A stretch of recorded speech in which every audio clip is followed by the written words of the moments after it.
काल बोलताना आव्हाड साहेब आपण जनसुरक्षा कायद्याच्या संदर्भात बोललात।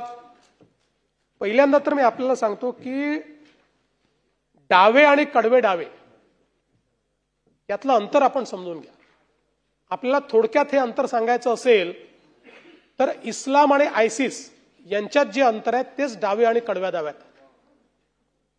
इस्लाम हा वेगळा आहे, तो एक धर्म आहे, आणि आयसिस हा एक विचार आहे। त्यामुळे जगामध्ये आता एक टर्मिनॉलॉजी तयार झाली आहे, इस्लामिस्ट एक्स्ट्रीमिझम, ती आयसिस करता वापरली जाते। त्याचा अर्थ प्रत्येक मुस्लिम धर्माचं पालन करण्याकरता ती नाहीये। तसंच कडवे डावे म्हणजे लेफ्टिस्ट एक्स्ट्रीमिस्ट। त्यामुळे डावे आणि कडवे डावे याच्यात हे अंतर करण्यात आलेलं आहे। डाव्यांना कुठेही विरोध नाही आहे याच्यामध्ये।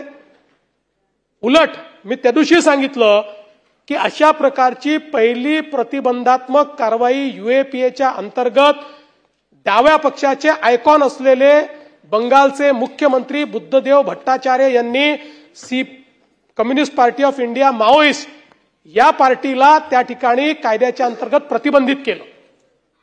त्यामुळे मी पुन्हा एकदा सांगतो, हा कायदा डाव्यांच्या विरोधात नाही। हा कायदा कोणाही व्यक्तीला तुम्ही आंदोलन करू नका, सरकारच्या विरोधात बोलू नका, सरकारच्या विरोधात लिहू नका, याकरता हा कायदा नाही।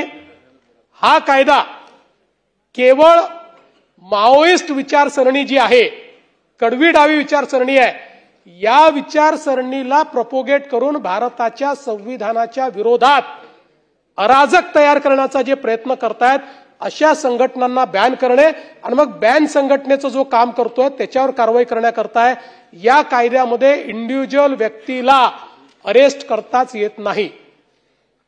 कुठल्याही व्यक्तीला थेट अशा प्रकारे, आणि कुठल्याही संघटनेवर बॅन टाकायचा असेल तर पहिल्यांदा उच्च न्यायालयाचे न्यायमूर्ती आणि जिल्हा न्यायालयाचे न्यायमूर्ती यांच्या समोर जाऊन आपले पुरावे दाखवून त्यांनी ते पुरावे योग्य सांगितलं तरच तुम्हाला त्या ठिकाणी बॅन करता येतं, आणि त्या बॅनवरही हायकोर्टात जाण्याकरता 30 दिवस देण्यात आले आहेत। मला असं वाटतं की एवढा लिबरल कायदा दुसरा कुठलाही नाही।